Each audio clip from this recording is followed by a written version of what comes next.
ಮಹಿಳಾ ಮತ್ತು ಮಕ್ಕಳ ಕಲ್ಯಾಣ ಇಲಾಖೆಯ ಸಚಿವರಾಗಿ ಕಾರ್ಯನಿರ್ವಹಿಸುತ್ತಿದ್ದೇನೆ.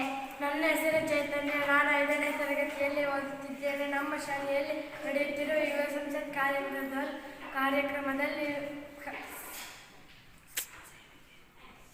ನನ್ನ ಹೆಸರು ವಿವೇಕ್. ನಾನು 6ನೇ ತರಗತಿಯಲ್ಲಿ ಓದುತ್ತಿದ್ದೇನೆ. ನಮ್ಮ ಶಾಲೆಯಲ್ಲಿ ನಡೆಯುವ ಯುವ ಸಂಸತ್ ಕಾರ್ಯಕ್ರಮದಲ್ಲಿ ಶಿಕ್ಷಣ ಸಚಿವರಾಗಿ ಕಾರ್ಯನಿರ್ವಹಿಸುತ್ತಿದ್ದೇನೆ. ನನ್ನ ಹೆಸರು ಹೇಮಂತ್. ನಾನು 5ನೇ ತರಗತಿಯಲ್ಲಿ ಓದುತ್ತಿದ್ದೇನೆ. ನಮ್ಮ ಶಾಲೆಯಲ್ಲಿ ನಡೆಯುವ ಯುವ ಸಂಸತ್ ಕಾರ್ಯಕ್ರಮದಲ್ಲಿ ನಾನು ಪರಿಸರ ಇಲಾಖೆ ಸಚಿವರಾಗಿ ಕಾರ್ಯನಿರ್ವಹಿಸುತ್ತಿದ್ದೇನೆ. ನನ್ನ ಹೆಸರು ಅಜಯ್. 6ನೇ ತರಗತಿಯಲ್ಲಿ ಓದುತ್ತಿದ್ದೇನೆ. ನಮ್ಮ ಶಾಲೆಯಲ್ಲಿ ಯುವ ಸಂಸತ್ ಕಾರ್ಯಕ್ರಮದಲ್ಲಿ ನಾನು ವಿರೋಧ ಪಕ್ಷದ ನಾಯಕನಾಗಿ ಕಾರ್ಯನಿರ್ವಹಿಸುತ್ತಿದ್ದೇನೆ. ಇವರೆಲ್ಲರೂ ಸಹ ವಿರೋಧ ಪಕ್ಷದ ಸದಸ್ಯರು. ನನ್ನ ಹೆಸರು ಶ್ರೀಲತಾ. ನಾನು 5ನೇ ತರಗತಿಯಲ್ಲಿ ಓದುತ್ತಿದ್ದೇನೆ.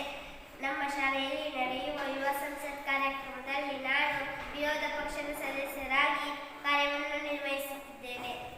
ಮಹಿಳೆಯರಿಗೆ ಮತ್ತು ಮಕ್ಕಳಿಗೆ ಅನುಕೂಲಗಳನ್ನು ಮಾಡಿಕೊಟ್ಟಿದ್ದೆ. ಏನು ಅನುಕೂಲ ಮಾಡಿಕೊಟ್ಟಿಲ್ಲ?